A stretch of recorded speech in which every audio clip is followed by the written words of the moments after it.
Good evening, the fellow travelers on spaceship Earth. It's I. I'm trying to figure out music. What music do we want? Oh, future pop sounds good.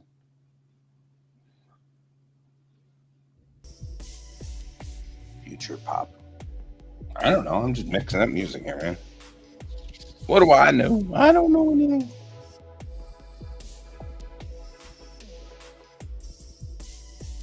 All right.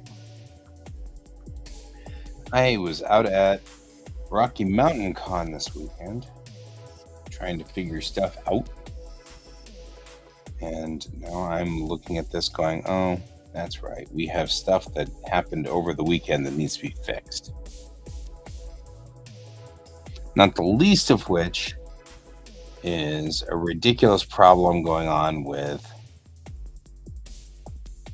my order from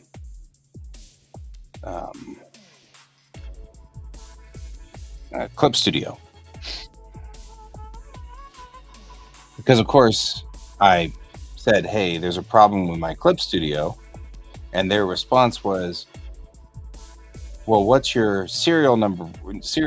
And I replied and said, here's my serial number. And they said, oh, well, that's not our serial number. So clearly this is wrong. I mean, what? No. So now I've got to find it because it's a long time ago when I sent this. It was Monday. So now I'm looking for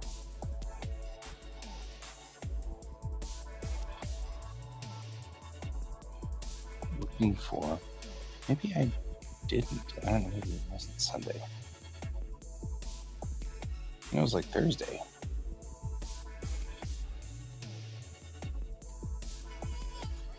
The problem is, of course, it went to my junk mail email, which means that there's only 500 emails I get every day on this email, on this particular email thing. So, enough loose switches. I have like a quarterly review from this person whom I think is sending to the wrong individual. That's just me. So tonight's mission for me is to do this, check, see if anybody is joining me from the con. If you're joining me from the con today, and I talk to you from the con, just enter in the comments section and it'll come up on the screen up here. So yeah, look, ID, whatever. We've got a bunch of free junk for you. Says Temu, because I believe that. Totally believe that.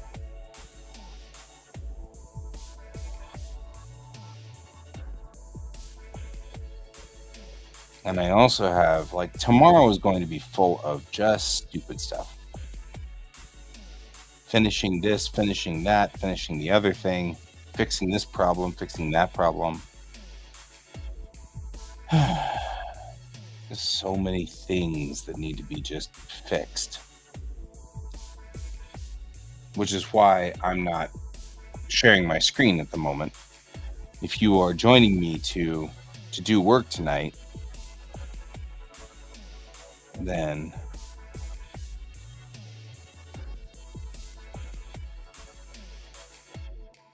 that's awesome. Hope you're doing work over there. 2 weeks ago. Wasn't 2 weeks ago. What's going on here? Why can't I find the things? There it is. Support, it says.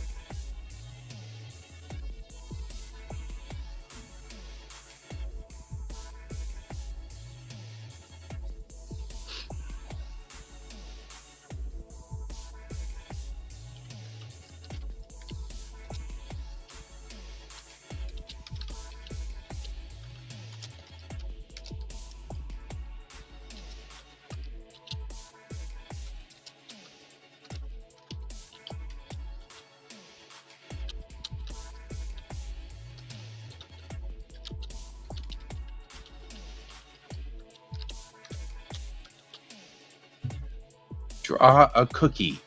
Draw a cookie. You know what? Maybe I'll draw a cookie. That sounds better than what I'm doing, which is writing back to the owners of Clip Studio. Draw a cookie. I'll draw a cookie.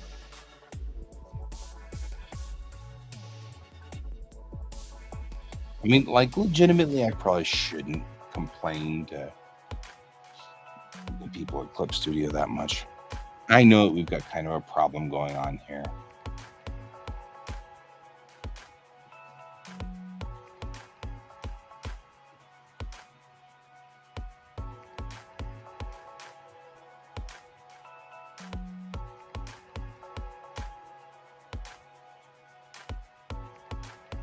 Get some chocolate chips in here on this cookie, because chocolate chips are good.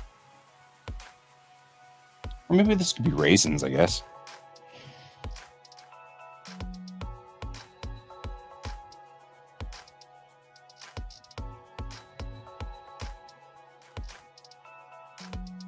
If you're a raisin sort of with Clip Studio, so this is version 2 of Clip Studio at the moment that I'm using on my on my big machine, but on my Surface, I actually can't use another copy of Clip Studio 2.0 without paying for it, buying another copy. I don't want to buy another copy. That's not something I want to do. So, because I find that to be kind of false advertising. So instead, I had to revert my laptop back. Well, that's it's not. I don't think that's so weird per se. So I have to revert my my version of Clip Studio Paint on my Surface back to version 1. In order to do that, though, I need to have my serial number. And the serial number I have is from 2012. And they're saying that's not a valid serial number because all of their serial numbers start with a different letter. And I'm saying I get that, but legitimately, I did buy this copy, but it was Manga Studio at the time, and they're just it's like they're having a problem actually following that and figuring out that this is legit. So I've got to just like tell them, hey, no, really, it's a thing.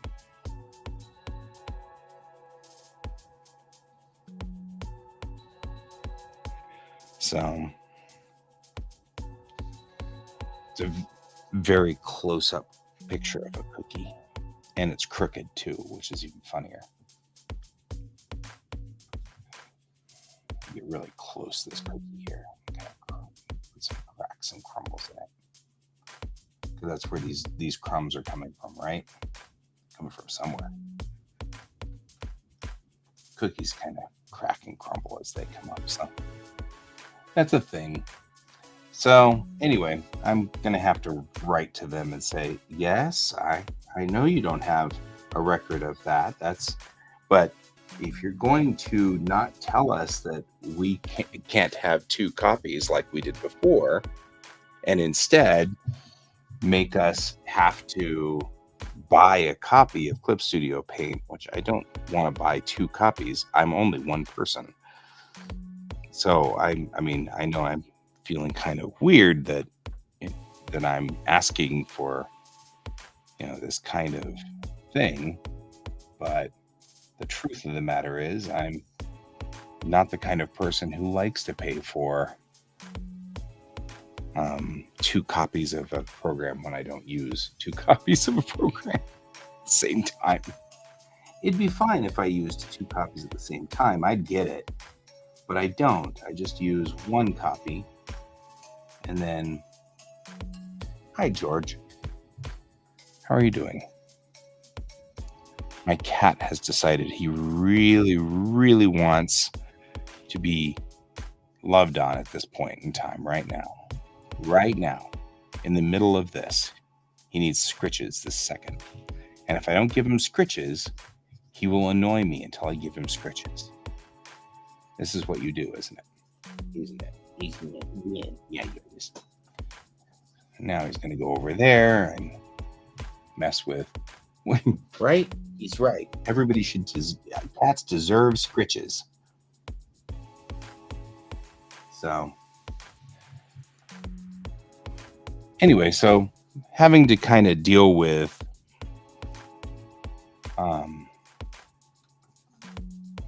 programs like that, it's going to be kind of a thing, I think. All right. So this is probably like an oatmeal raisin cookie, I guess. I thought it's kind of looking like an oatmeal raisin cookie. Right, he's got kind of these cracks going along it. So.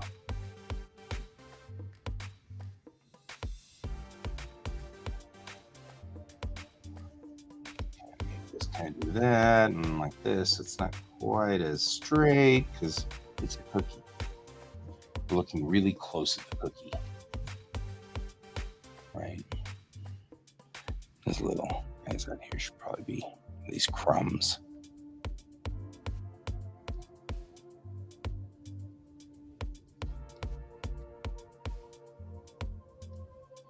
I like that you've got this random thing going for you here. Draw a cookie. I like that. That was good. It's like random. Very close up on this cookie.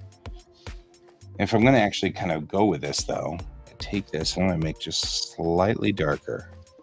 And then right through here, just kind of come in through here and just a little bit darker and kind of brush through here. I'm in the wrong one for this. Use this brush for it. Maybe this brush. Hello. There we go. Get kind of a little more of a sort of a ergonomic feel to it so that it feels more like it's real here. A little bit of a depression in the center. Oh, it's not random for me. Yeah. Doesn't surprise me, my friend. Doesn't surprise me.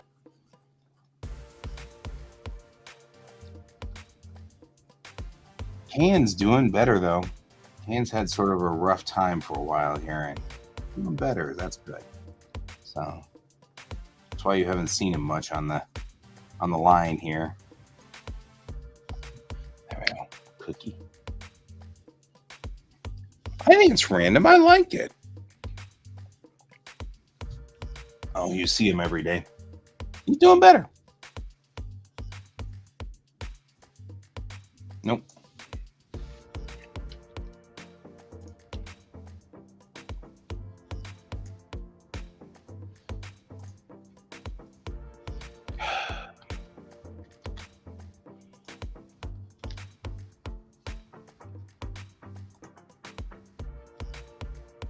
It's still can level. Yeah, he does have can level luck, doesn't he?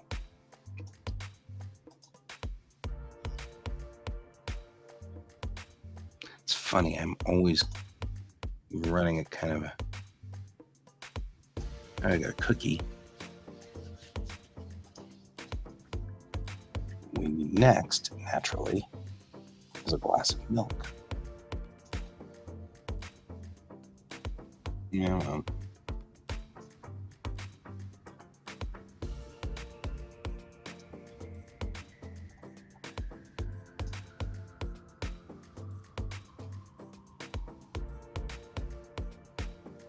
Yes, I did. Entertainingly overbuilt too. I love the way he solved that problem. It was a lovely job of being excessively over the top.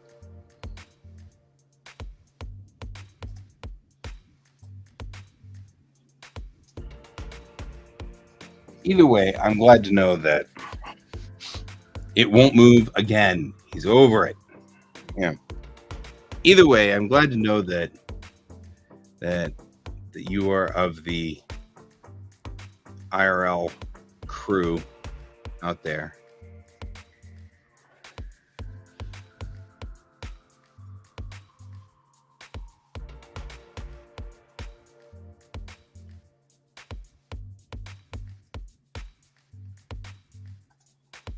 Okay, so glasses tend to not have, full. They don't go all the way to the outside edge. So we'll take this milk here in the middle.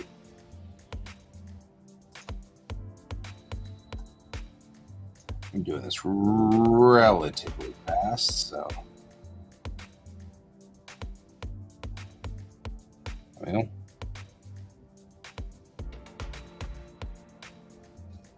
Oh, I see.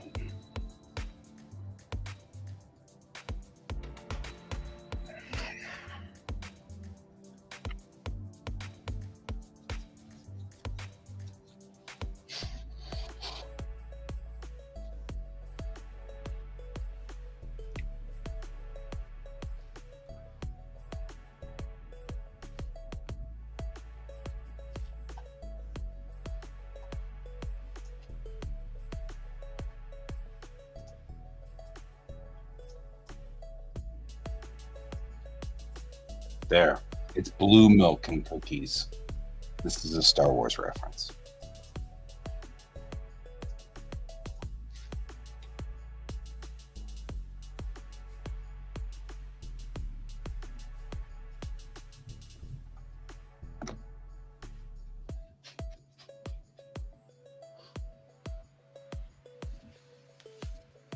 Kind of the cookie that I like to eat too. Those are fluffy, bigger cookies.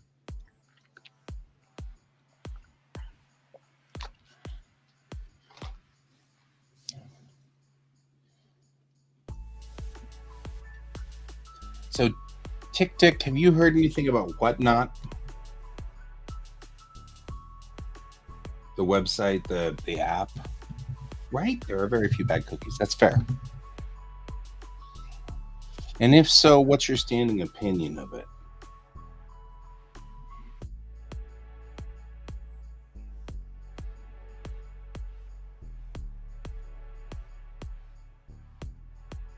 I have been thinking about delving into it. That's fair. That is fair. But I was at a convention this last weekend and talking to my buddies, and we were discussing Whatnot as a source of revenue. And Rocky Mountain Con. Are you local? Are you from the Denver area? Before I start just throwing random street names at you, are you from Denver? Because if you are, then I can give you. Okay, you're from Minnesota. So throwing random locations won't help any at all. I follow. Yeah. So Rocky Mountain Con was it's a small, very small convention. Not a lot of people, but very. I like the smaller conventions sometimes because I get a lot more. Oh, really? Oh, that's cool. Oh, Danny Trio. Yeah. That's a face you don't miss. Like, you can recognize him anywhere. He's one of those people that I'm sure probably couldn't hide if he tried. I love him. He's so cool. That's fair. Oh man, that's awesome. Yeah, so this convention was really small. It's usually done as a benefit.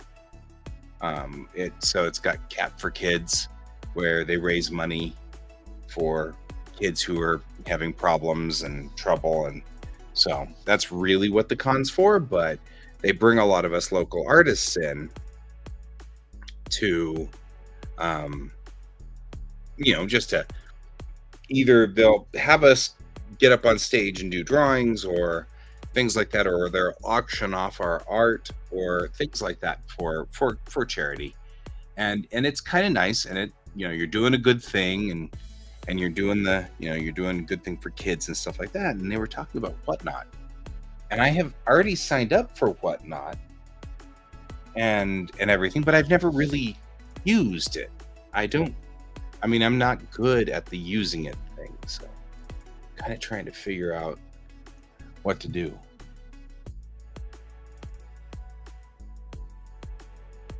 Mm-hmm.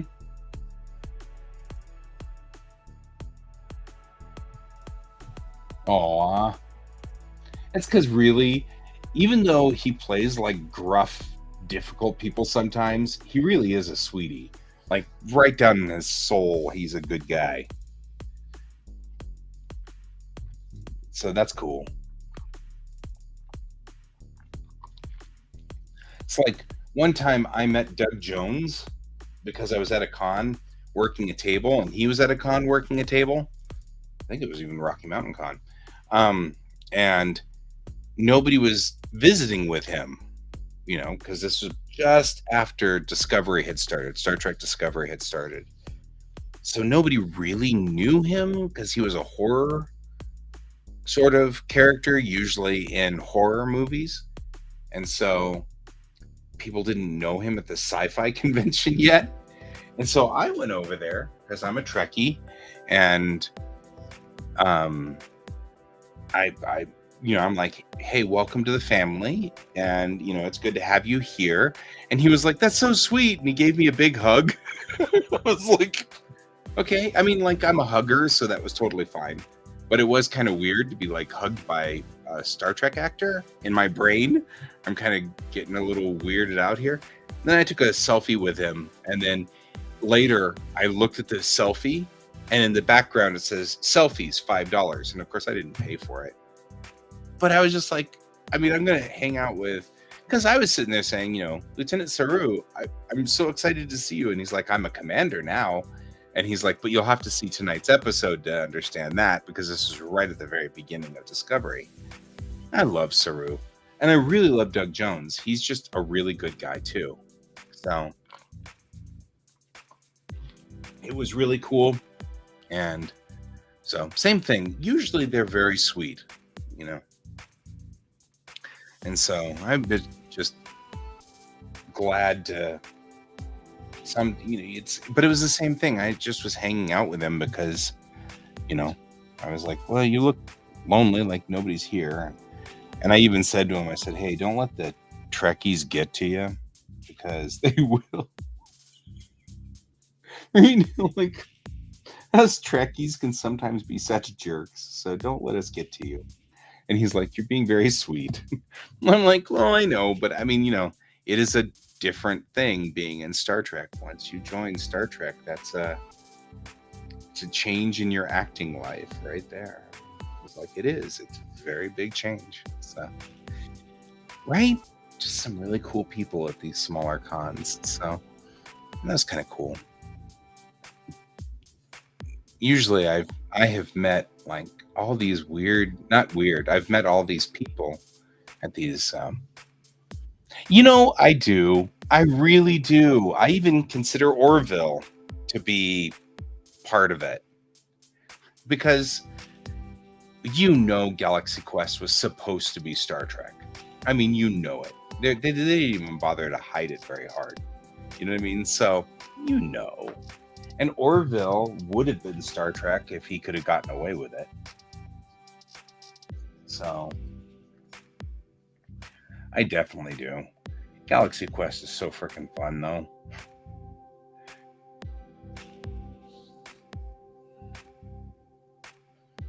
Yeah. But I mean, like, it's the same thing. It's the same thing with my comic series. I mean, it's Star Trek, just Star Trek with different characters. That's all. Different characters, different uniforms. The thing is that I was writing Star Trek comics. Oh, well, no, actually, Orville happened because Seth MacFarlane is a Trekkie. He's so much of a Trekkie, he was actually an Enterprise. And he took scale for it. Discovery it wasn't that no one liked Discovery. Discovery was just too different for a lot of people. Sometimes people get the wrong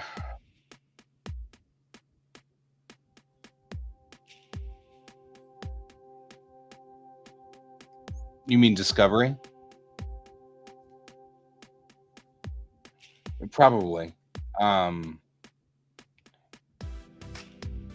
That's fair. CBS had, like I said, sometimes they take the wrong lessons from things. CBS was trying to catch Deep Space Nine in lightning in a bottle. And yeah, but it's not the first time they've done that. I mean, Voyager came out on a whole new network that Paramount tried to make called UPN, and they invented it with Voyager. So Voyager was aired on this network that didn't exist before, and the whole point was that they wanted to make a new network and use the Trekkies to build in an audience automatically. And so it's not the first time that they've played that game. They can pivot Trekkies pretty well, and the older we Trekkies get, the more money we command. So getting Trekkies to pivot on things isn't a bad idea. I mean, the honest to goodness truth is that I got Paramount, but for me it was different. I've got a Patreon, and as far as I was concerned, I have been a $10 a month patron for Star Trek. Maybe I could see that. From my point of view, I was just a $10 a month patron on Star Trek. I'll do that. Star Trek's been there through some of my darkest times, the darkest parts of my life, and Star Trek's been there to pull me through. So I was okay with it, but that's me. And I feel the way that other people were feeling. I can see that. I wasn't opposed to being a $10. I'm still not opposed to being a $10 a month patron for Star Trek. To me, that's money well spent. Especially when we get people like Metalis in there, who does a good job, or Mike McMahon. Those guys know what Star Trek is, and they know the essence of Star Trek, and they're running with it. I'm okay with that. I don't know. Discovery didn't bother me as much as it bothered other people. So, depends. Are you asking 2023 me, or are you asking 2001 me? 2001 me hated it. Hated it, hated it, hated it. 2023 me is okay with it. Generally, though, I use Archer's theme whenever I think of Enterprise. So that's the last track on the soundtrack, the first soundtrack. And it's the theme you hear most commonly throughout Enterprise. That dun dun dun dun dun dun dun dun dun dun dun dun dun. That's it, Archer's theme, which the last track is exactly the right size to fit over the opening credits. And it fits, and all the beats hit at the right place. So if you really don't want to deal with a long road,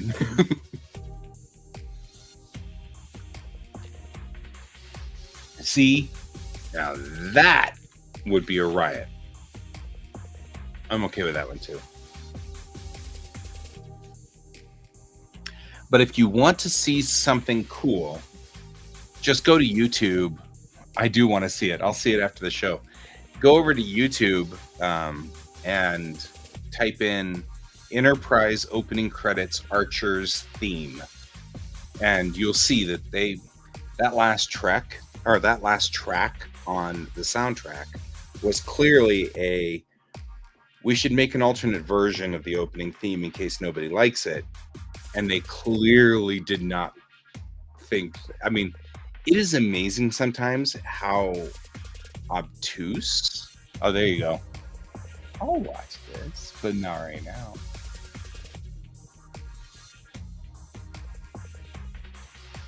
Because I can't watch it without getting a strike on my system. Copyright strike, so I'll plug it in over here and pause it.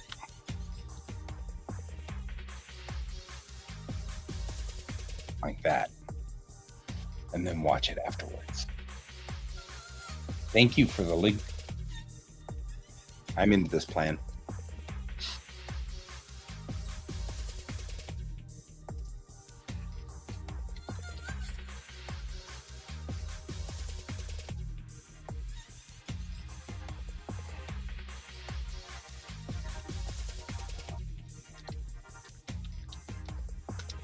Here we go.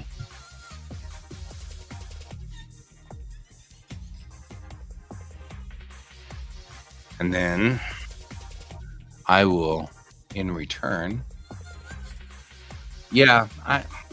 but again, it's like that same thing. They were just tone deaf on it. It's like they built this. For those of you who are curious, I'm putting into the feed Archer's theme over the Enterprise intro, and you'll see that even the beat fits. Like the rhythm is right and the beat is right, and the music fits really nicely over it. And so it's like, but then again, I really didn't like Enterprise. Like, I didn't like it. I thought they screwed up canon. I felt like they didn't care about what they were doing, and everything was wrong, and they did the Andorians weird and stuff like that. And Duchess, right?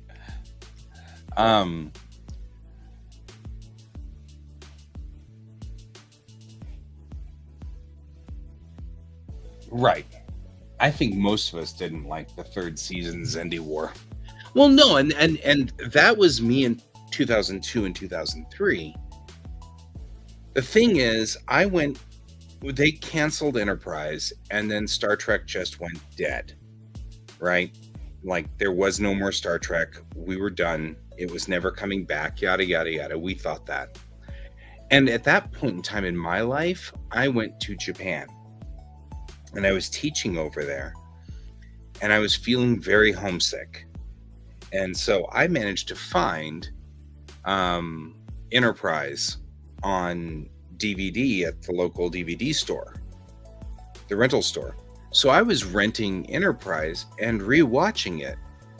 And because I was homesick and because I really wanted to go home, and because everybody does that when they first go to a place, and I hadn't settled in and I hadn't gotten comfortable yet, and it was all this stuff. Rewatching Enterprise then was really good, and I started to kind of see it through new eyes, and now I really love watching Enterprise. It's different and out there, and does have the feeling that I think they were after, which is, ooh, we're new to this whole space thing, let's get out there and do stuff, and I enjoy it now. And I enjoy it quite a bit. But boy, and that's one of the reasons why I gave Discovery a chance, and I gave Picard season 1 and 2 a chance, and actually just decided to enjoy them. And I don't knock people who don't enjoy them. That's totally fine. It's absolutely okay. I gave it a chance because I was so loud in 2002 and 3 and 4 on the net, on the internet. I was so rough about Enterprise, and I was part of the reason they canceled it. Not me personally, but I was part of those people who were in there complaining.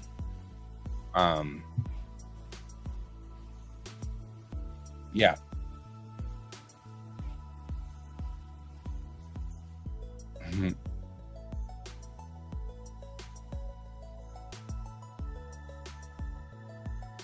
right?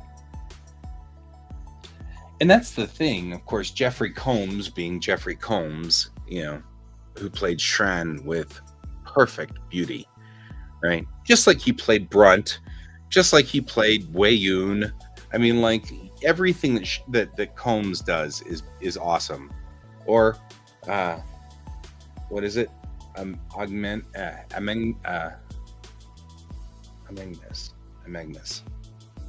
Whatever is the supercomputer that he plays on Lower Decks, which is just such a good and lovely character.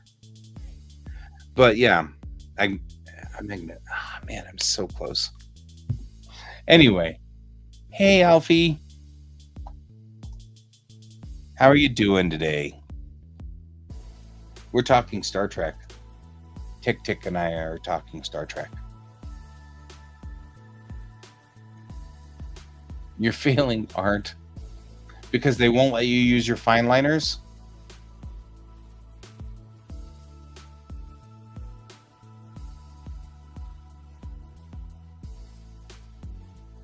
Right. Because they're not letting you use your fine liners. That's usually why you fail on art, right? I mean, because that was what you were having a problem with before, right?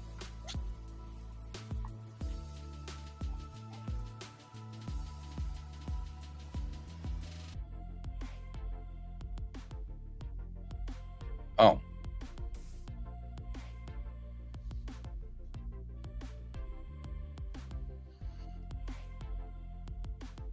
Because Alfie is like all the rest of us. Alfie's failing math. Alfie's like all the rest of us artists and not really good at the math thing. Right? Tick Tick and I are both agreeing with you here. We're like, no, wait. We understand. I'm going back to college, and the advisor is like, so you're an artist. You should take statistics. Don't take algebra. In the class, got 50%, huh? The highest. So you're graded on a curve. Not, in fact, the first time that's happened either. And you're... Maybe a teaching problem, yeah. Because you should have math geeks in there. Like, just the law of distribution says that you should have math geeks in there. Unless they've specifically weeded out the math geeks.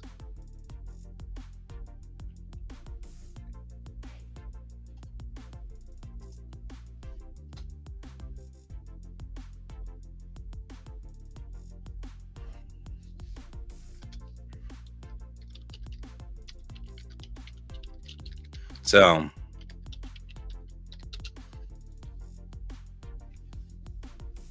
if your curve and the highest is 55% and you're curved, that sounds brutal. Or 50%. And it's still on a curve. Yeah, that I agree with Tick Tick. That sounds like a teacher problem.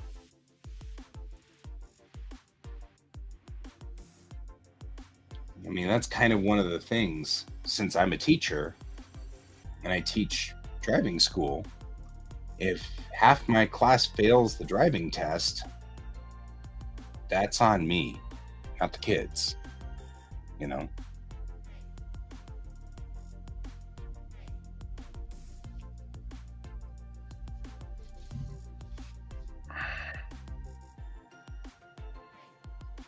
In fact, I've had it happen about 3 or 4 times in the amount of time that I've been at this school, and that is having a 100% perfect. All the kids passed on the first try. We call those perfect classes.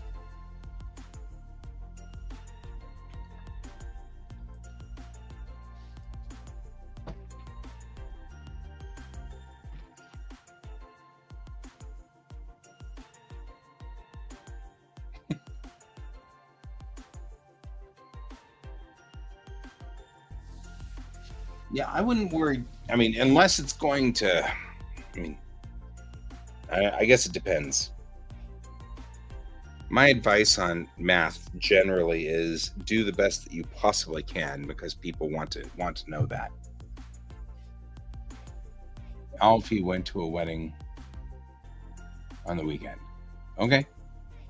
I mean,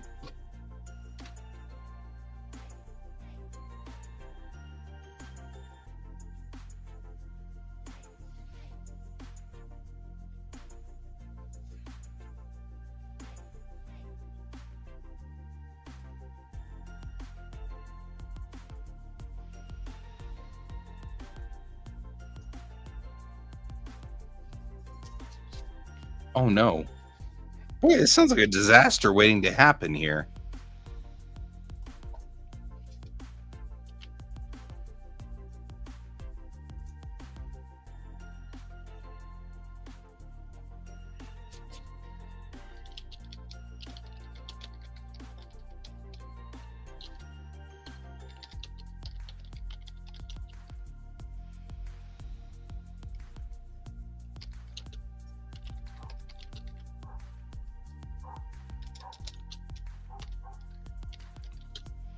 Yep. Back to Enterprise on that one.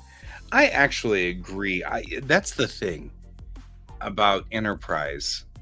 Looking at it sort of as a unit, it's actually a very lovely addition to the Star Trek universe.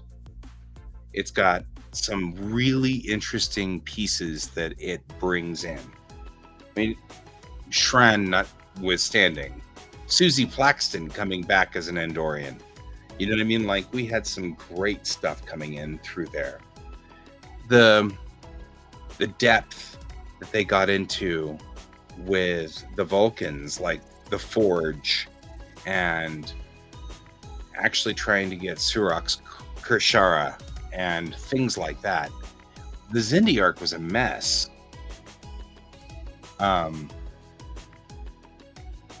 Yeah, I didn't like the Xindi arc at all.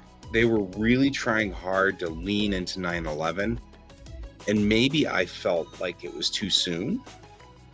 Having lived through 9/11, you know, it maybe that was just a little like on the nose.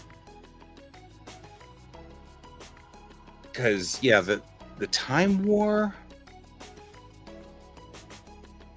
I didn't like it either. Although they're referencing it out of they're referencing it in Lower Decks. They were making references to it, and they just made polls to it in Strange New Worlds, which is interesting as well. So, and I've got to admit, tomorrow, that episode of Strange New Worlds was kind of loose, except for that.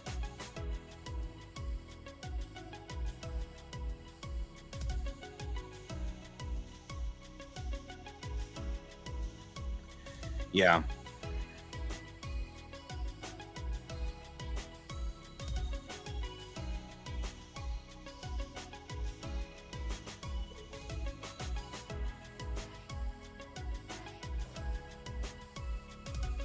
I don't know.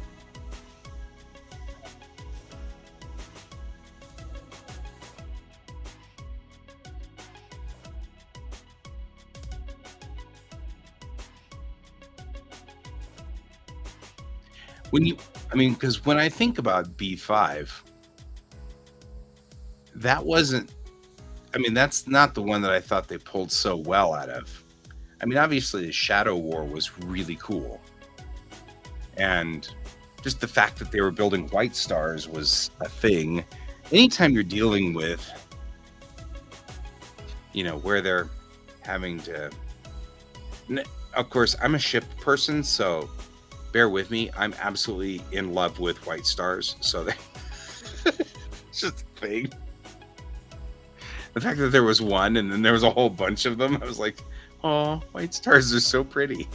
Anyway, It's because I love the shapes of Minbari ships. Like, they kind of look like fish. So, yeah. Yeah. Right?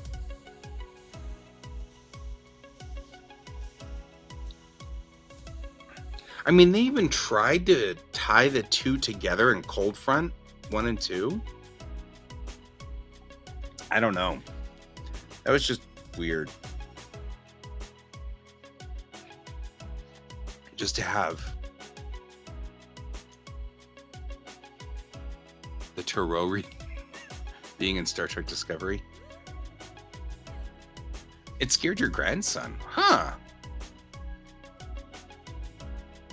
I was just having a discussion, sort of on topic. I was having a discussion about having how some things strike people differently, even when you're talking about the same like age groups. Referring to, in the instance that I was talking about Totoro, My Neighbor Totoro, and how the main character Totoro is this huge forest spirit, and it's fuzzy and fluffy and everything, but the first time we kind of meet him, he's asleep, and then they wake him up and he yawns, and something about his like human-esque teeth were so weird to me and creepy. But like every kid I know thinks that's like just the best scene ever, and I'm like, I feel like even as a 10-year-old I would have been freaked out about that.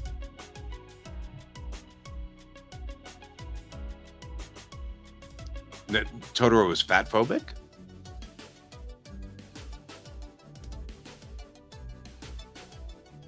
I'm kind of going through that in my head. I mean, maybe. I feel like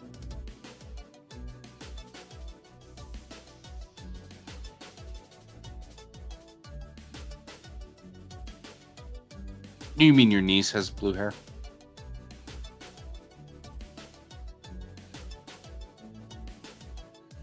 I think you've gone way off target there, Dippy. Fascinating, but I think you've gone way off target. I mean, I'm Totoro to Star Trek. We can go back to Star Trek. So the Toro reading, though, didn't bother me. Oh, the Totoro teeth comment. Oh, I see. I see where you're going now.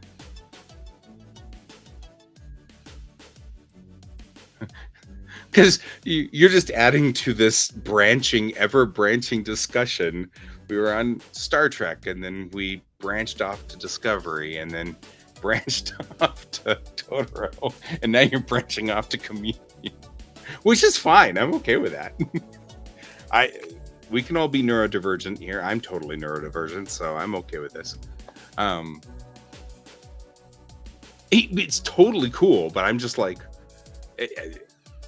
I mean, we could sit here like, I love going everywhere, so a Ghibli Star Trek crossover would be so cool.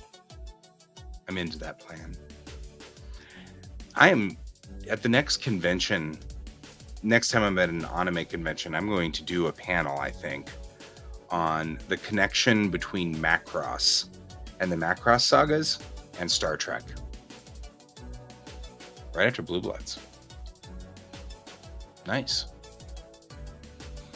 So,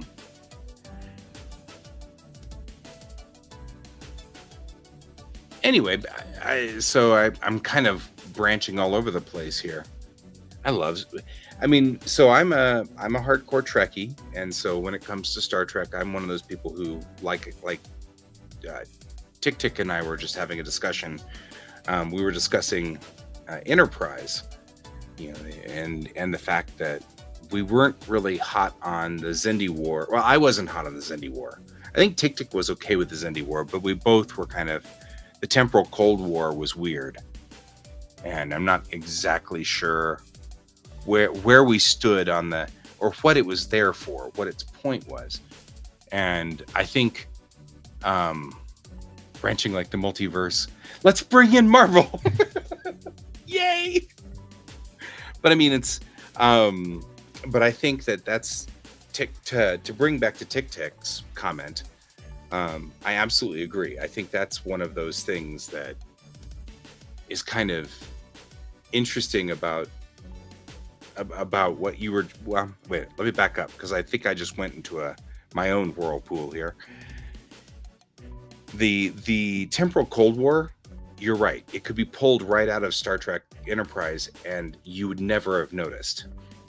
The only thing it even affected in the slightest was a subplot, a B plot of Broken Bow, the pilot. And that's really the only thing I find to be anything at all, with the exception of the introduction of the Enterprise J and all of that stuff that goes with Daniels. Daniels sort of sets up for Section 31 in a lot of ways. So, The Broken Bow was a good episode. I mean, I didn't mind. I liked Broken Bow. That was a good episode. So,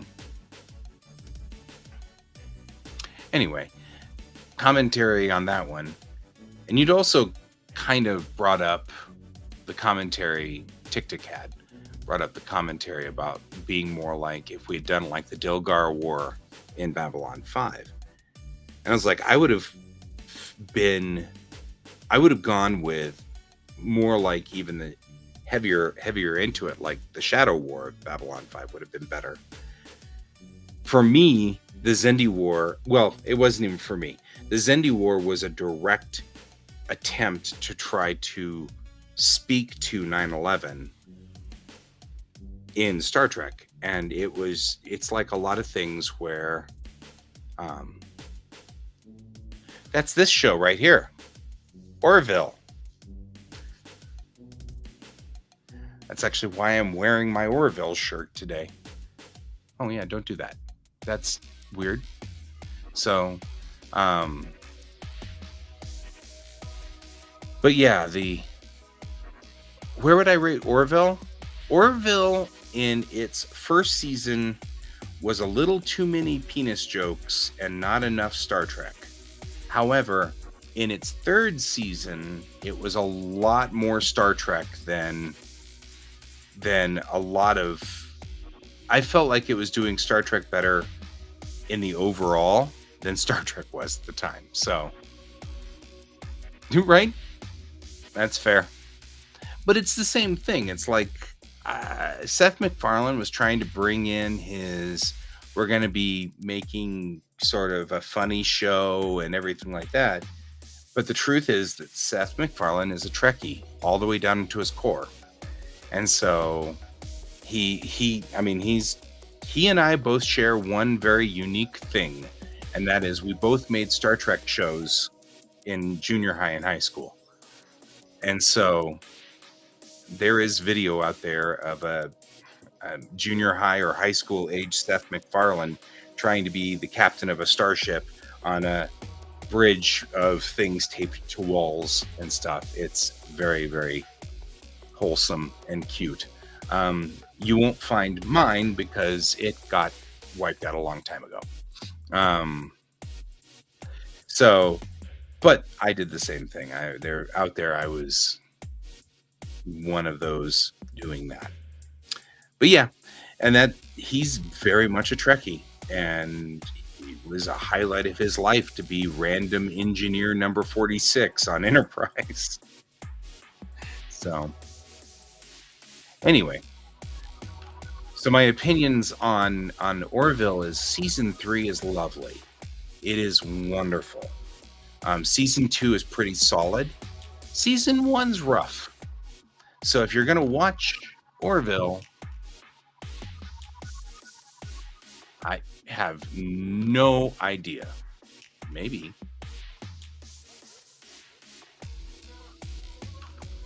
That's a lot of jalapeno poppers.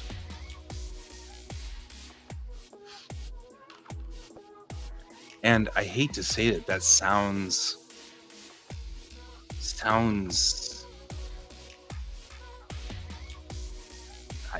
I mean, he's so out of orbit that sounds kind of like I'd be willing to say that sounds right. You know what I mean? Like, He ate 90 jalapeno poppers? I mean, it's entirely plausible he did.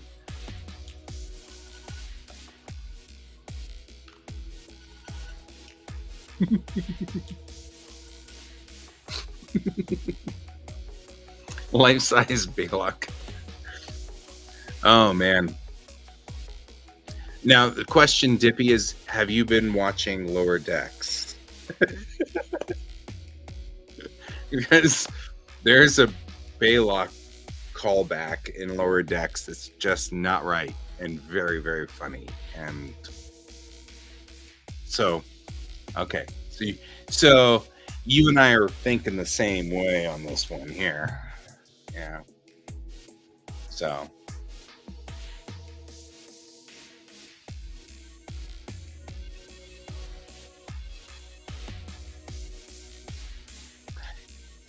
That's what I was saying. I went to Japan and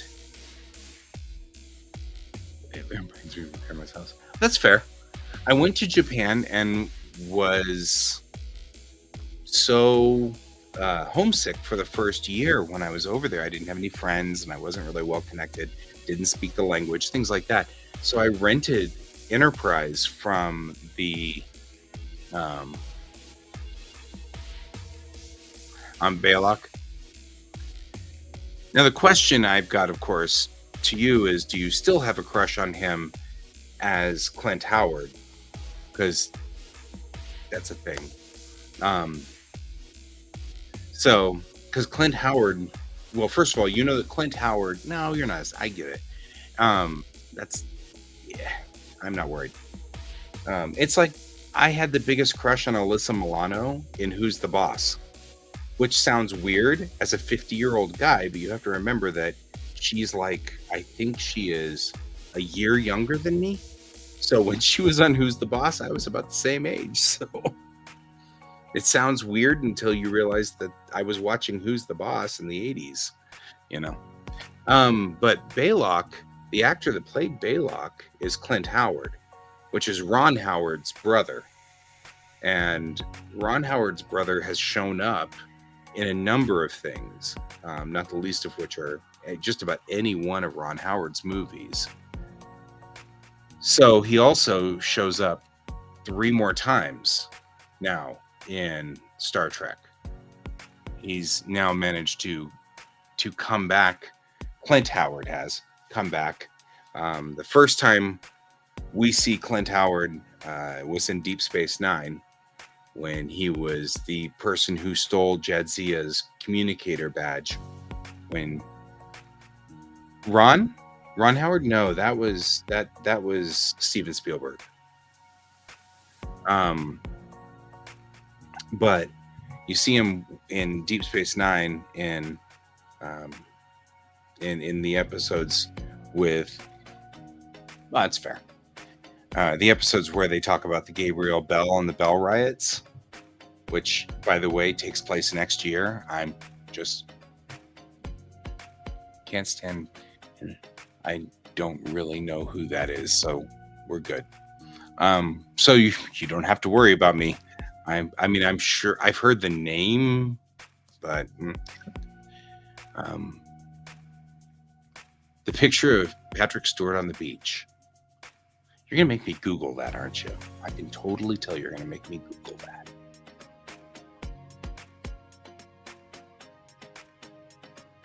Captain America. I thought that was Chris Evans. Isn't that Chris Evans?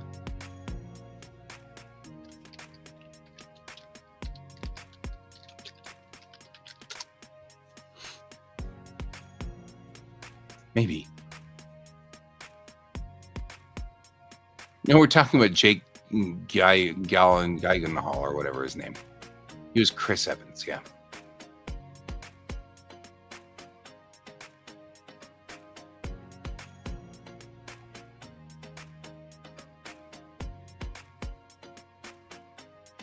Your hands are covered in pickle juice. That's fair.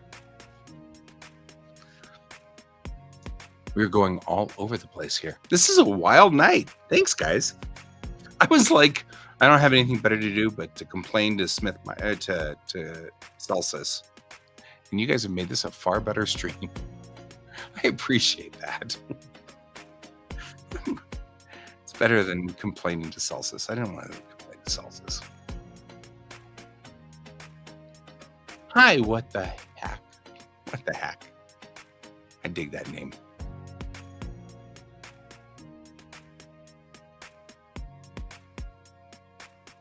Okay, much easier to eat than a big jar of pickles. Are we talking about salsa? Fair. So what the heck? We're having oh boy, we are all over the place tonight. It is wild. We started with Star Trek and we've wandered off to we've wandered off to Babylon 5. We had a branch that was headed towards Marvel movies. We've talked about Totoro, Tonari no Totoro.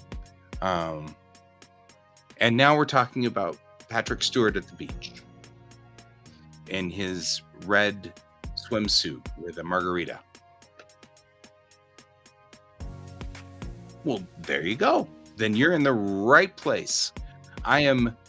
You could probably tell I'm a Trekkie. So, and I'm wearing my Orville shirt because my comic that I write is a space opera. So there's that.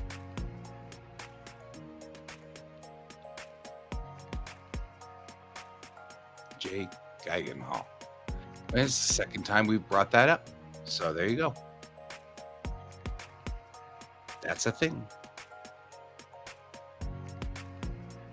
I'm not sure. I'm not even bringing up a face when it comes up to Jake Geigenhall. That's a good movie. Okay. That's fair.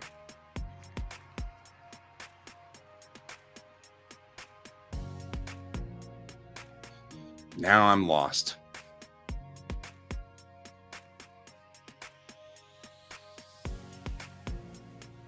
I have not seen the Barbie movie yet. I want to, but events conspired over the summer and things didn't go so well. So, is it the one with Barbie? Maybe it's the Barbie movie.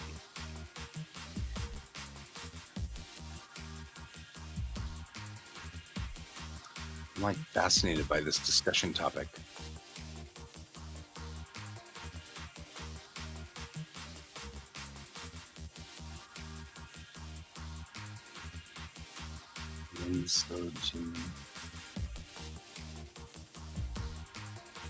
Oh, misogynistic? Were you saying misogynistic?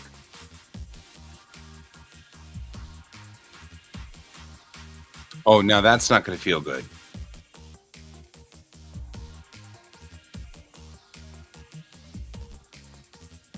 As someone who used to do martial arts, I will tell you right now, Tiger Bomb is brutal.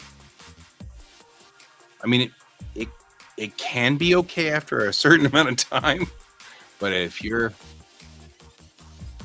not good with this, Tiger Bomb can be brutal. The Barbie scared you. I used to do kendo, sword, which had an aikido as when you do sword, you have to do a hand-to-hand, and the hand-to-hand was aikido. Now I do kyudo, which is archery, and I have a second-degree black belt in it. What they call a nidan.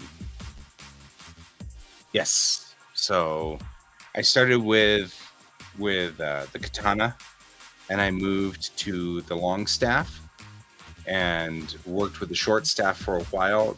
It's called a hanbo, a half staff. And hanbo is just a little too mean. I like jite, but it's a little jite was a great counter weapon for sword, and I really liked that one too. But it's kind of like a half of a sai. So. Yeah, it's one of those things. So, but now I do archery because it's easier on my body. I'm not a spring chicken anymore, and so getting thrown around on the mats is always a little bit difficult. Hmm. Naginata. That's a markedly more reachy weapon. I don't know.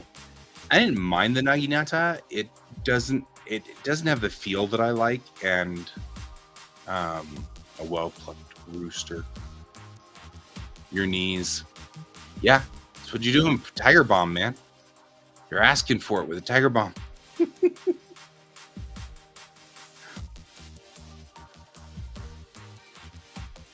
Mm, mm, mm, mm.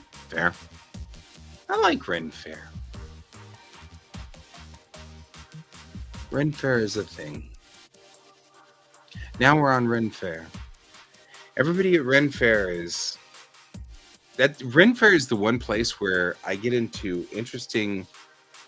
I don't want to say sword fights, but sword fights. But they're always with wooden swords. But it's still kind of one of those. Well, I do play D&D. My coffee. Tincture. I know the word. Usually that word indicates a medicinal thing, something for medicines. Ever watch Always Sunny? No? Do you play D&D? Yes, I do. Sword fights? Yes. With monsters? Probably not.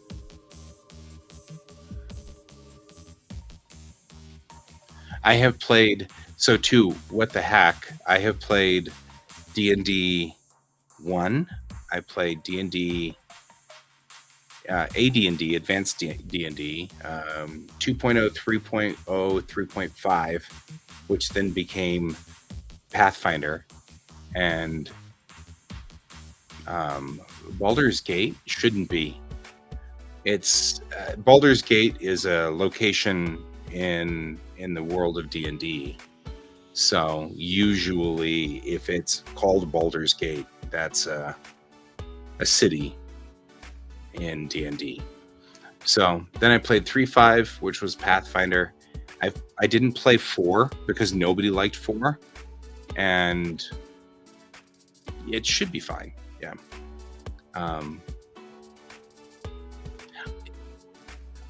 In Baldur's Gate? You mean in 3? I don't know. So I played Baldur's Gate 1. Baldur's Gate 1 came out in the late 90s. There weren't any naked people in Baldur's Gate 1. So I'm not sure if there's anything. Baldur's Gate 3, maybe. But if it's got that mature warning on it, I'd hesitate to give it to your child if you've got a child that's young enough that's a problem. High recommendations. Used to be a junior high teacher. I also have worked a number of anime conventions over the years, and that has always gotten a fair number of interesting stories. So, yep. And then, of course, to finish my statement about D&D, we currently are in a D&D 5. So, it is M. Okay.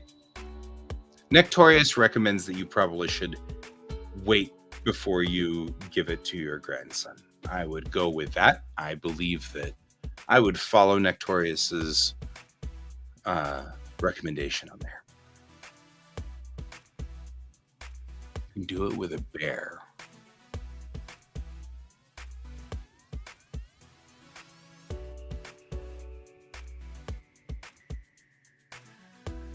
Oh, because the druids can change shape, wild shape? Yeah.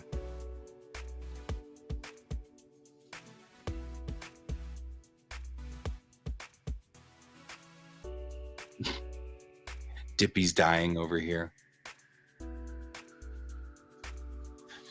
Hi, Mr. Vicious. Good to have you here. We are having a bizarrely wonderful and lively discussion here. It's been very fun. I mean, I've been enjoying this. Hard to keep up with, but it's been fun.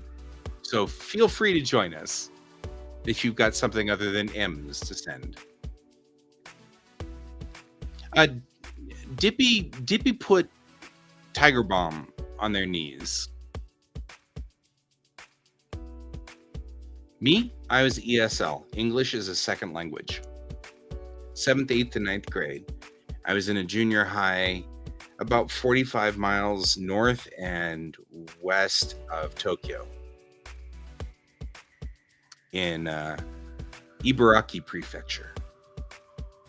Leg armpits. Out of curiosity, Dippy, were you having muscle problems with your leg armpits? And what are leg armpits? Do we call them leg pits? I don't know.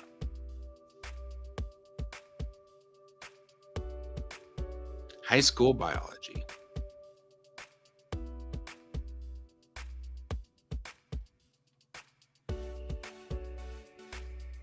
Oh, you spilled Tiger Bomb? How did you manage to... How did you got a pint of Tiger? This is kind of like downing a bunch of like wasabi. Oh, you warm it on your wax warmer. That makes sense, actually. Oddly, because I'm like, it's like Vaseline. It's got that same sort of texture. Oh man, I am sure that if you ate Tiger Bomb, you would regret that in a big hurry. That's probably more than a bunch of jalapeno poppers. I'm sure it's in all kinds of stuff. I'm sure it's probably good like a laxative too. It probably would not make you feel good, would be my guess. So I'm fascinated by this discussion that we're having here. This is really wild.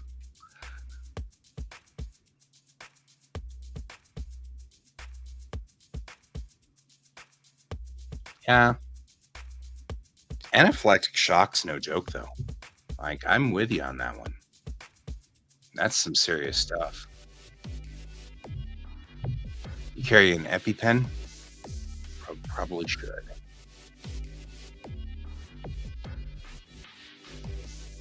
Anaphylactic shock. That's when you have, and we've got still M coming in from Mr. Vicious.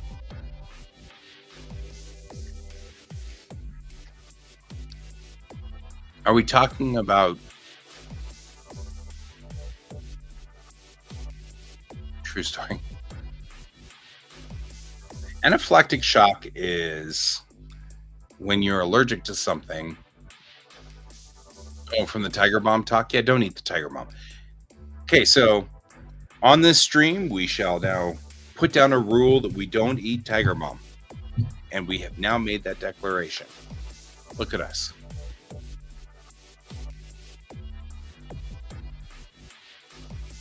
It's a great mayo replacer. Yeah, right? I'm like, I've become everybody's dad. Look at me being dad. I tell dad jokes too from time to time. Right? Yeah, that won't go over well. So, just making sure that you're working that one, Dippy. It's a thing we need to make sure we're working. Nope, that's not going to end well. Yeah, that's not going to end well. What a wild discussion we're having tonight. Me? Here we go. So, actually, I had a kid in class the other day ask me this very question. And I said to her, I said, you won't believe me. And she said, try me. And I said, well, naturally, I listen to 80s music because I'm an 80s kid. but I also listen to K-pop. And she, what? And it's like, well, and then she decided to ask me a bunch of questions like, who's your favorite, group? And it's La Seraphim. And she's like, really? Yeah. K-pop is awesome. I got into K-pop through J-pop because I taught in Japan. And while I was in Japan, of course, see, New Jeans came out at the same time as Les Seraphim. And like, though I don't have any problem with New Jeans, for some reason, they're not hitting the same thing. Like I don't know. I mean, I'm still kind of having sort of J-pop. Yeah, J-pop's been out I was listening to J-pop in the late 90s too. And then through J-pop, that's where I kind of hit the bridge to go over to K-pop. Because there's a lot of K-pop groups that will double over their songs in Japanese. And I speak Japanese, so I can understand it when it comes over into Japanese. I don't speak Korean, so I don't quite get the songs in Korean, but Hangul and Japanese are relatively close as far as like languages go. So I can speak Japanese. I live there. You know what I can say? I will tell you my favorite saying of all time. Saru mo kikara uchiru. And that means even monkeys fall from trees. And it's my favorite saying. I say it to all my kids all the time. And what it means is even the best of us will make a mistake. Right? So, because the monkeys in Japan are really good at staying in trees. But every so often, you can go to the bathroom if you want. That's fine. If you need to go there, it's fine. M pop and W pop. Okay. And as far as like Justin Timberlake goes, man, Justin Timberlake is almost. Oh, that's the only thing you know. Can you go to the bathroom? Monkeys try stealing babies. No, they just get in the hot springs, and they're mean. So they get in the hot springs, and you don't want to get in the hot springs with them because they'll throw things at you, like rocks and stuff. Sometimes, though, the monkeys are cute. They'll just sit and they'll even put their towels on their heads like you're supposed to. I don't know. So, steal dogs. Yeah, I don't know Japanese monkeys steal dogs. So, I mean, maybe. I mean, where I live, I'm in Denver, and we have coyotes that steal cats. So, even out where I am, I'm in the suburbs, but there's still every so often we have to watch out for coyotes. Make sure our cats aren't outside. Right? It's my thought. Neither one of my cats live outside. George was here, but he went away because I don't know what his problem was, but he was in here for a minute. But George is my cat. He likes to come in here and visit from time to time. That's all right. So, yes, your Pickles she's a good girl. So, yeah, the things that are interesting in Japan that I didn't expect was the tanuki. The tanuki are Japanese raccoons, but they're bigger than raccoons. Like raccoons here are not like the tanuki. Oh, I love the food over there. You're still on the Patrick Stewart at the beach thing. Do we have a crush on Patrick Stewart? Is that what's going on here? Because I'm okay with that. I'm totally cool with that. So as far as the food goes, I really liked it for the most part. That's fair.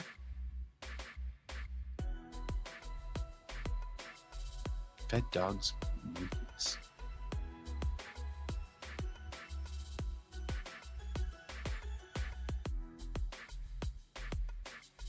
Oh, I see what you mean.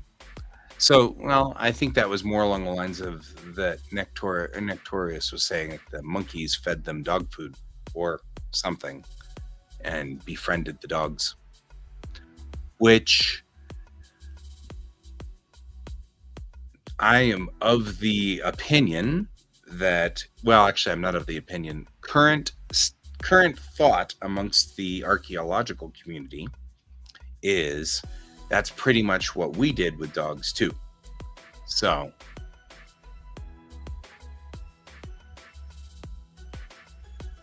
so that's a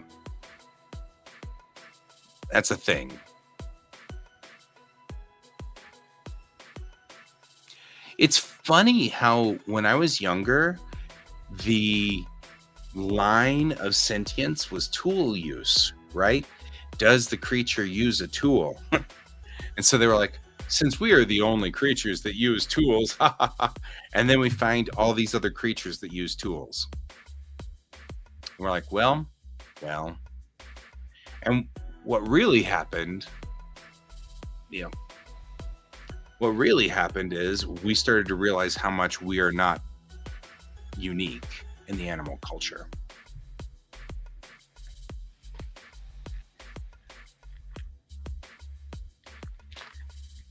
Also wouldn't surprise me. Dolphins are brilliant. But we knew that in the 80s and the 90s. Like the dolphins, when they were coming along in the 80s and 90s, we knew that. That's why Douglas Adams wrote about the dolphins leaving.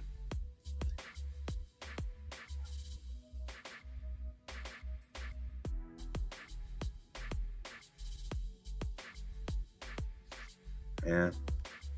We are very advanced monkeys. We very much are. And yes, McLeod, I've heard that as well about dolphins. They are brutal. So it's an interesting thing. Now we're off on monkeys and dolphins. It's fascinating. Other sentient life on this planet. I mean, it's maybe we had a lot of dolphin experiments in the 80s. What dolphin experiment are you referring to? It's equivalent to a shotgun.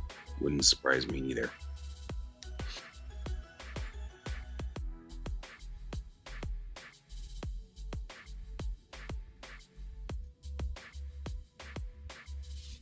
You guys are fascinating, full of very interesting information, like very interesting tidbits. Oh.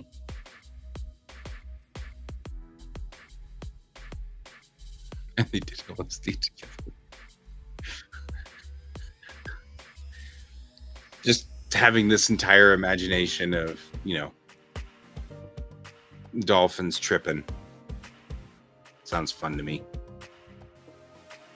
I always wonder, any creature like the dolphins and the whales and things like that, how they, if do I believe in all of the CIA conspiracies? Probably not. Odds are good I don't. And it's mostly because I usually apply a law of averages to it. Cool summary. I'm good. I mean, you know, if you want to post it in the, unless you're on Can's side.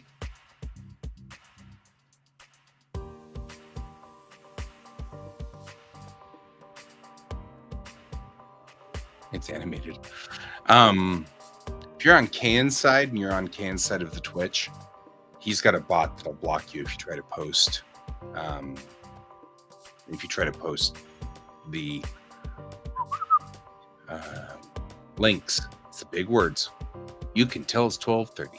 No, it's fine. It doesn't bother me any. But I'm just saying, be aware. Right? It just warns you. It warns you, and then I think it doesn't allow the link to be posted. So it won't block you. It's fine.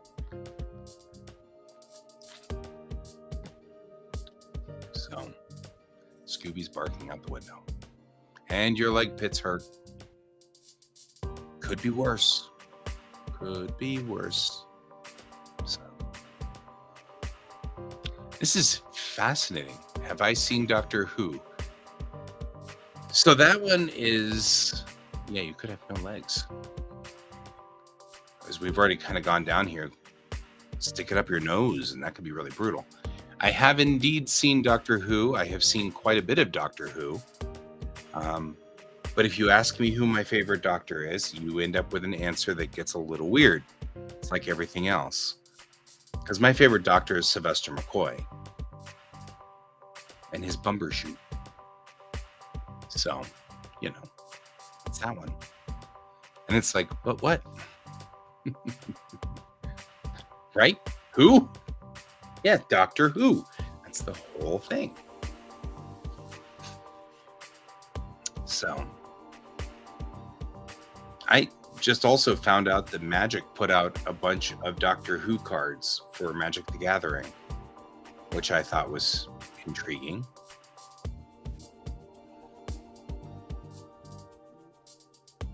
Joan Hamm, a doctor on House. You know, wouldn't House make an interesting doctor? I'm just saying. Sylvester McCoy's low-key scary. Maybe. I don't know. And now hey, look at you, Nectorious. You brought us back. Because, like, that's the thing, right? We were just talking about how Totoro is really scary for me to think of as inner me at 5. But a lot of kids love Totoro. And here we go. Sylvester McCoy, I watched Sylvester McCoy when he first aired, which would have been the late 80s, right? So I was relatively young, and he didn't scare me at all.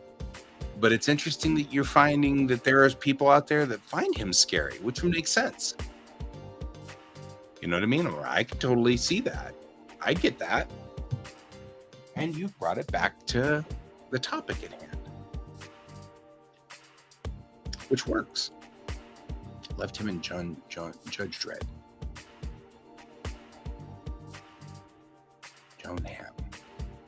With a butt forehead. On what? Are we talking about Doctor Who? Are we talking about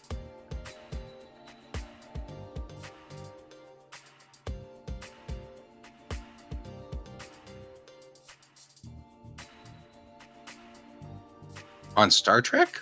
See, now you've switched back to Star Trek. The butt forehead. You're talking about Ferengi? Benedict Cumberbatch? He didn't have a butt forehead. Did he? Wow, we are all over the place now. Look at us moving around here. I'm trying to figure that out. Just had a big forehead. I mean, it could have been Benedict Cumberbatch for that matter. I don't know. That's the one movie I don't talk about. That one still makes me bitter and angry.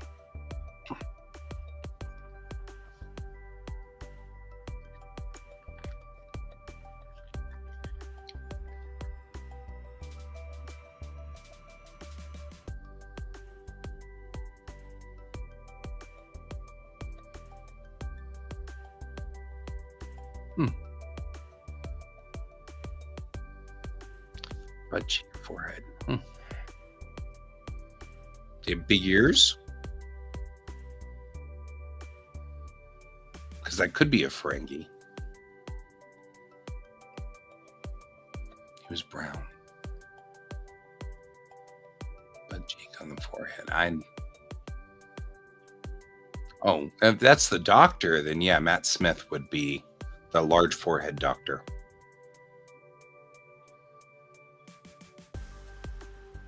Be my guess. I'm not 100% sure.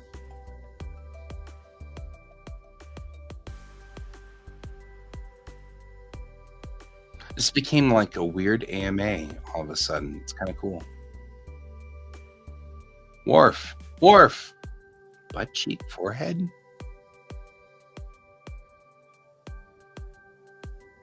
You binged it. Worf. Mr. Worf.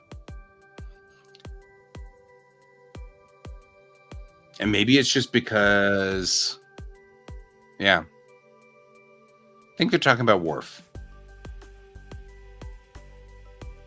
Talking about Mr. Worf. He was a Klingon. Also makes some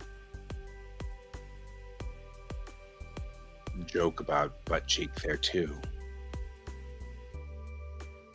Not the first time that joke's been made either. Yep. Well, I mean, yeah, he was brown. I mean, I guess technically, aren't we all kind of brown in a different way?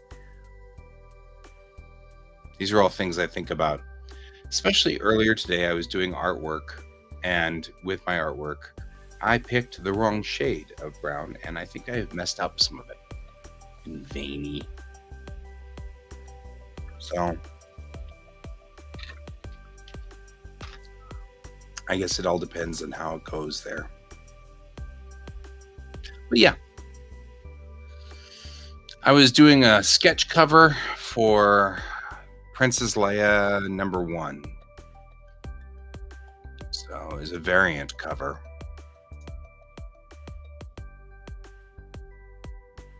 And big into Minecraft? Not me, my child is. My child has just built their own server. So there's that. Me, myself, I've been in games for so long now that, nope, wasn't. It was in her Hoth outfit. So I like Princess Leia's Hoth outfit the best. That's my favorite. Of her outfits, it's the coolest one. I also like the way they did her hair. That one's really like the nicest, like, it's not the space buns. So, yeah, I like that hair better. Where they did it in the double braids that go through the back and then loop around. And then they braided her around the back of the head. So, yeah, it was, and unfortunately, the sketch cover is out in the car. I'm not going to go get it. That would have to get me to, because I just came back from that convention and I'm not going anywhere. So, lightsabers, definitely a thing. Ahsoka Tano's lightsabers are white. That's interesting.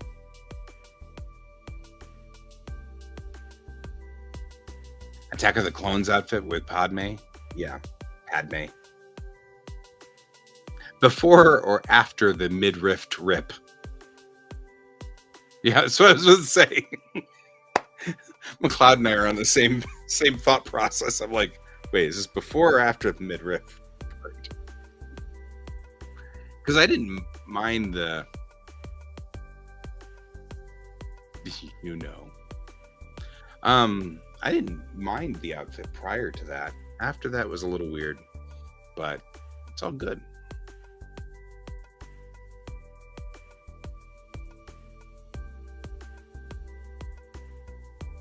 I assume you mean burned a hole in your Buick's radiator. Nice. Gray Jedi. In my canon? You mean in my mind? So I am a big Star Trek fan. My Star Wars fandom isn't, I'm not a like an insane fan of Star Wars. I love it. I love watching it. But I'm totally with the flow when it comes to Star Wars. I didn't mind the first 3 episodes, and I didn't really mind the last 3 episodes. They didn't like make me upset or anything like that. But boy, my buddy Troy, he got pretty upset about those. So I understand that there's some stress here. So as far as Gray Jedi, I would assume that there'd be Gray Jedi because we've got the Jedi and then we've got the Sith. So you've kind of got a black and a white. So did that bell just ring behind me? I mean, that one there? Ship's bell? Nope.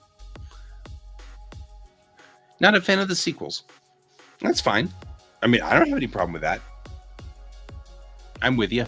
I mean, I'm not with you, but I'm. I think everybody should have a. You saw a hand touch it.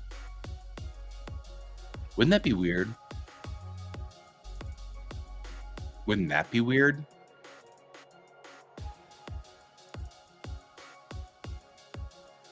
Pretty sure that bell's not moving though.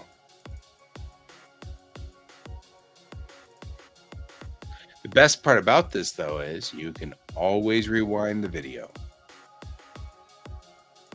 The bell? It was my mom's bell. I'm not actually sure where my mom got it. She had it long before I was born. And when she passed away, I took it. And so I then promptly put it up there and yeah, I mean, who knows? Maybe the ghost of my mom moved the bell. Rewind it later and see if it happened. I'll wave a lot, so you know you have to be before this. Must be before this part.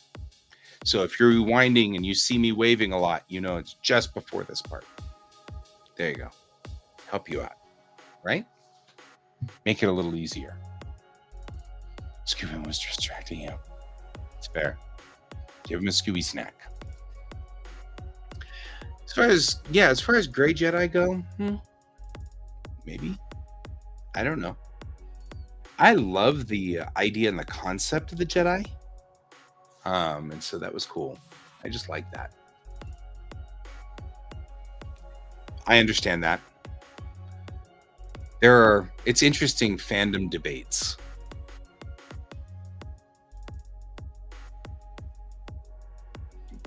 Yes, he was.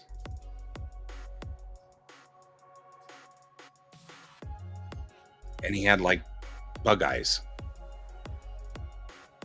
I don't think he was the only green Jedi because Yoda is also green, right?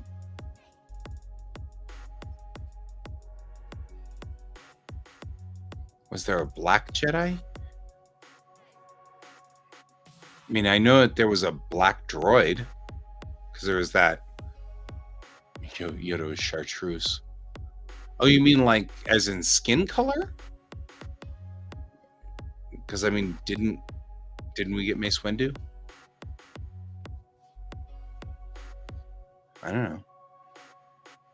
Colored? I haven't heard that term in a long time. I feel like I should be making, since we're talking about Star Wars, I should say, now there's a word I haven't heard in a long time. You know.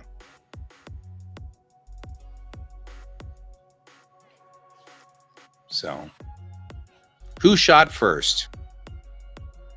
Man, I'm going to have to say, I'm going to be in the Han shot first camp. Jango versus Bobo. Bobo?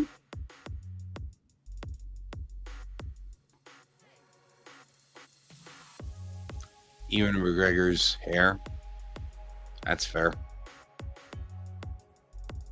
Boba? You mean Boba Fett? Oh. Jango? I don't think Jango would fight Boba Fett. Boba Fett was Jango's son. Right? Boba's pretty interesting. I don't like the little things of vanilla. I don't know why, but they creep me out. There's a texture problem. I have a texture error. I don't mind the drink itself, but the little slimy things are a little over the top for me. Texture error. I don't. Clone, but raised as a son, right? So, yeah. I mean, I don't think they would fight. Yeah, that's what I was saying. I don't think they would fight because they're.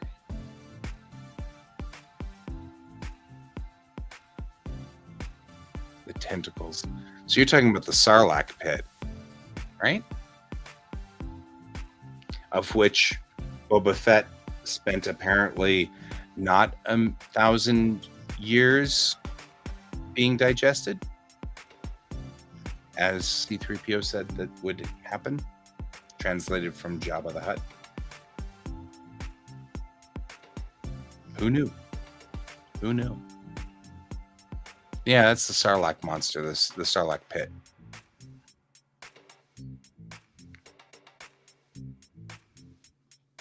What they called you in the Clank. With his bare hands. Yeah, we saw that in the Boba Fett series. Bare hands. Yeah, there's nothing worse than bare hands. When I have bare hands, it's like Baldur's Gate. Right? Sometimes I'm just sitting there, and before I know it, I have bare hands. I don't know. I just work here. Okay, so yeah, let's see where we've kind of spun out a little bit. We were on Star Wars, and we're kind of spinning out a little over here. It's a pause. Pause. So.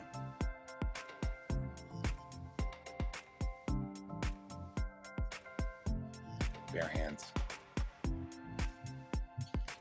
Yep. That's kind of like the Abraham Lincoln was born in a log cabin that he built with his own hands, with his bare hands. Yeah.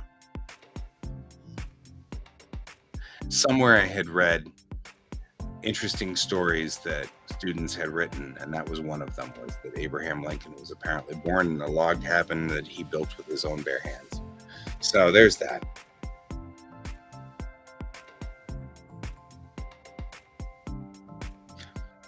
When Lincoln gets hauled out, things happen.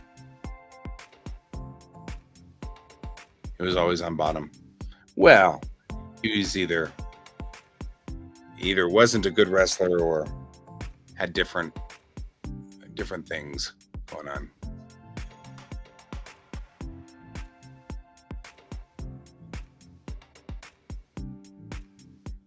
Fair?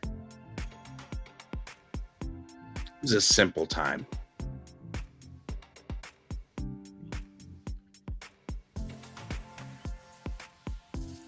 Abraham Lincoln was an interesting president. Very interesting president.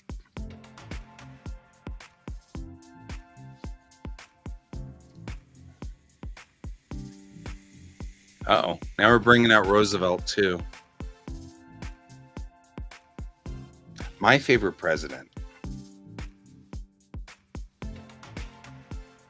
That's definitely a good quote. Roosevelt did a lot of fascinating things. Being there during the war was a big deal for him. Eisenhower coming in, however, was part of an interesting aspect and a change in the reconstruction of America. Brought in the interstates and things like that, which is an amazing big push. Teddy Roosevelt was also a fascinating individual. So of all the presidents, though, it always kind of makes me wonder which one was the best. I kind of think I would have to go for the OG president himself, Washington, even though generally speaking, I disagreed with with a lot of his policies. Just thought he was a class act. Harry Truman was pretty cool too. I mean, there's a lot that he did.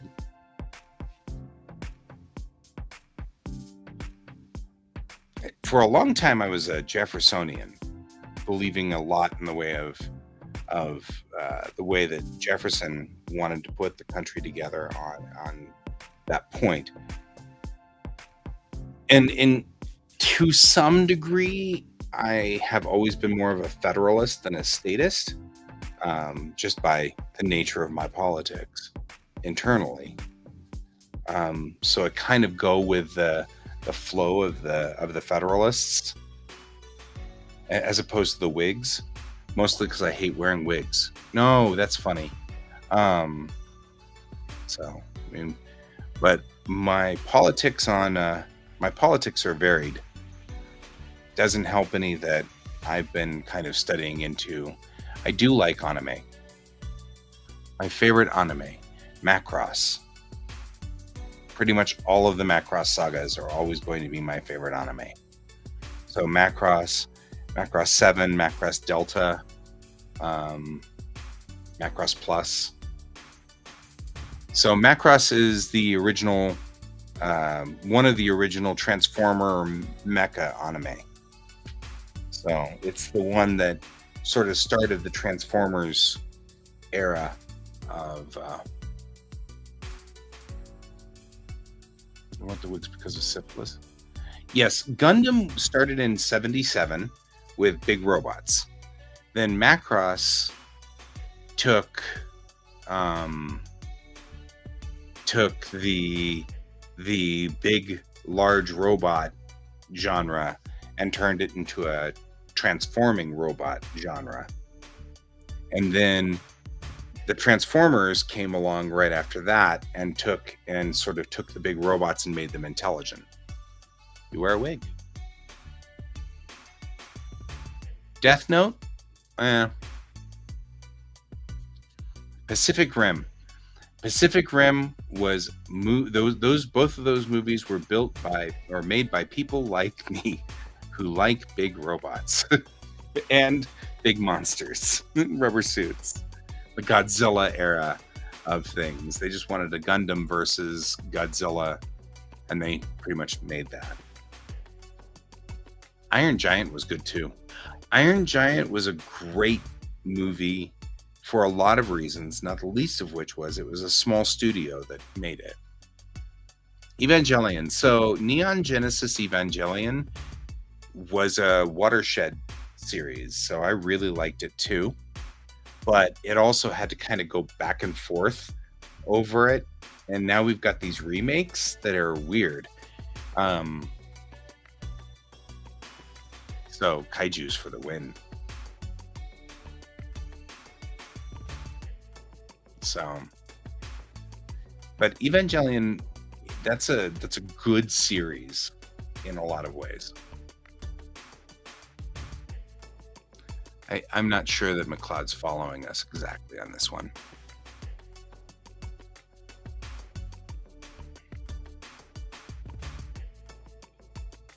That I'm looking forward to as well. The newer Godzilla movies that are being made,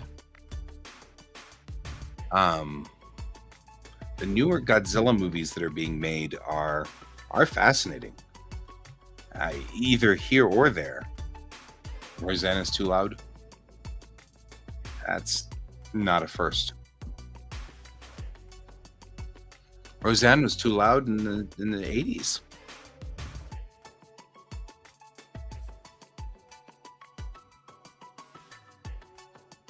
Also somewhat true. It's not a guy in a rubber suit anymore.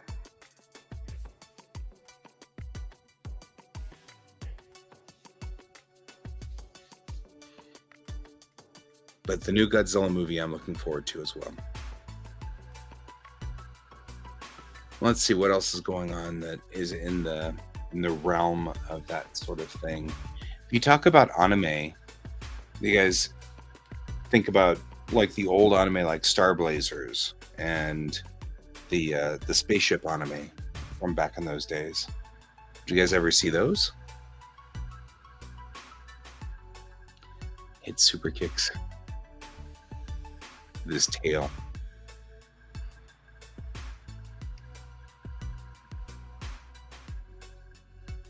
If your bathroom is actually on fire and you cannot put it out, then you didn't hear the question. I was just asking about, like, how do you guys feel about the older spaceship anime like Yamato, or as we called it, Star Blazers? Yeah, don't put Tiger Bomb in it. That won't go over well. But yeah. We got about 5 minutes left in the stream here in a second. Water in the bathroom.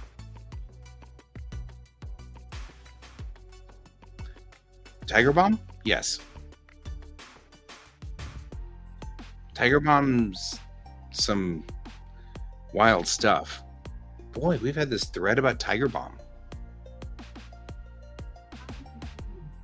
There you go. It's our warning that we are at 5 minutes to the end of this stream. They're pretty old. But it's classic. I mean, it's like, I come from an era where when I was a very young child, the anime that was on TV was heavily dubbed and edited. So we got Battle of the Planets, and we got Speed Racer, and we got Star Blazers, and it wasn't really until I was a young man.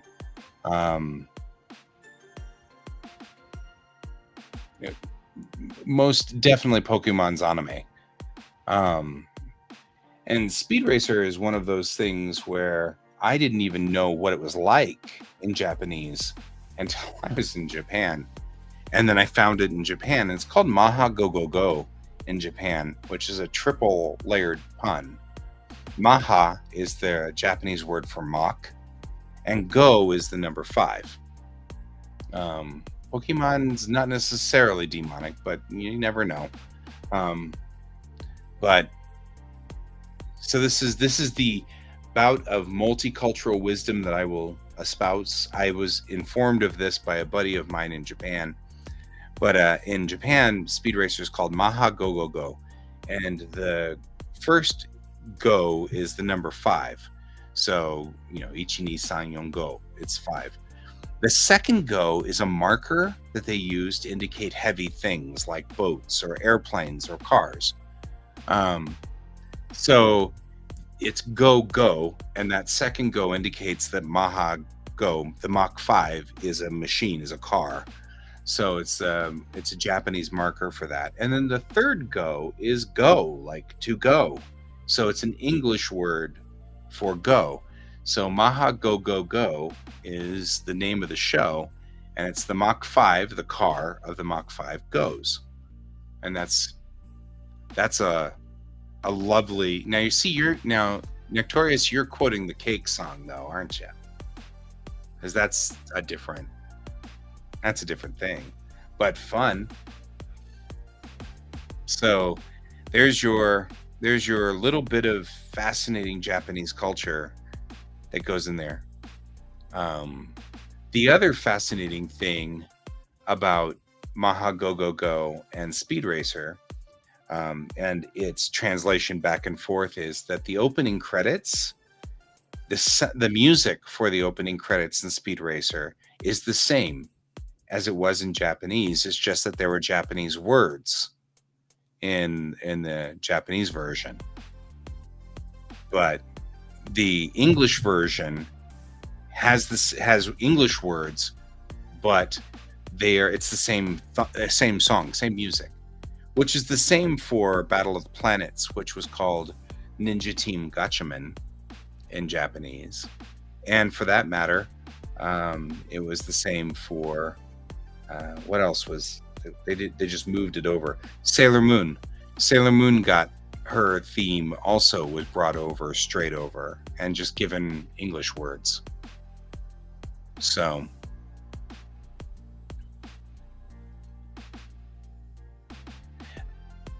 okay, so McLeod's asking for a very that this is such a strange thing.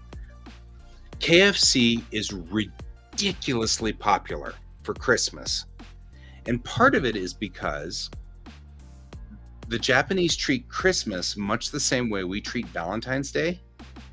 You're supposed to be with your sweetheart, and you're supposed to, it is exactly like American KFC.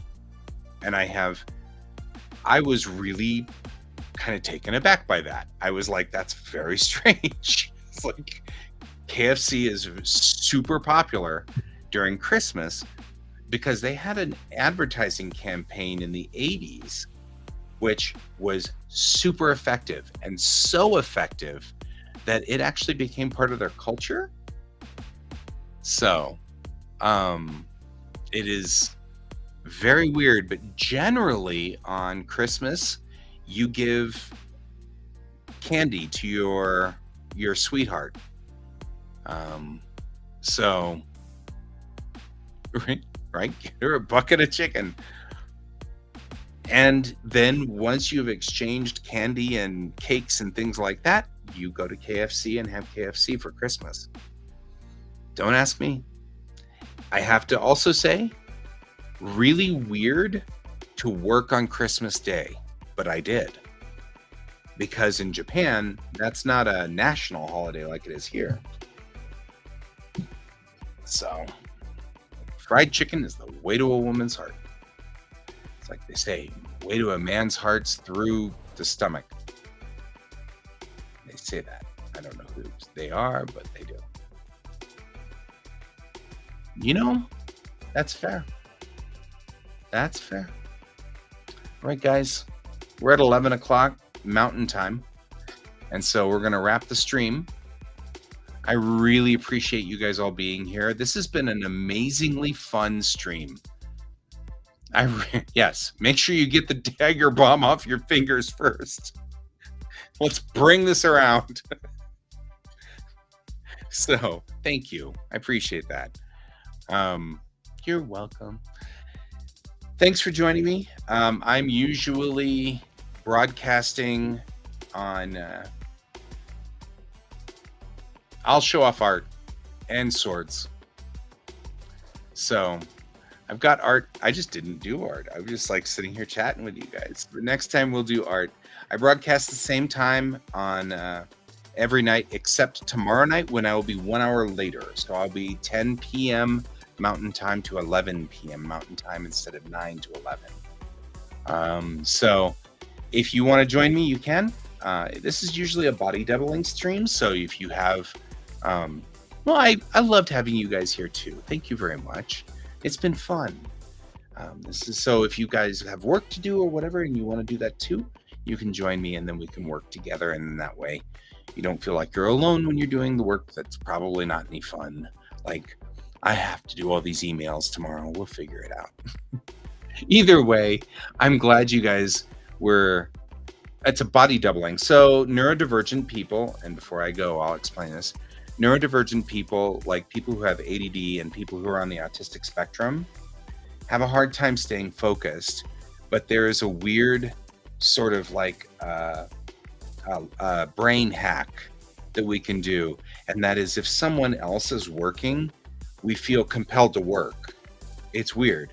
So it works. And so it's called body doubling. And so that's what we do.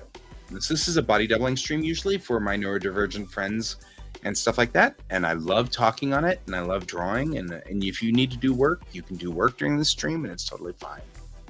Right? That's one of the things. It's like people start realizing, wait a minute, I've been doing that forever. Isn't that amazing? That works too. A lot of people will do Let's Plays on there.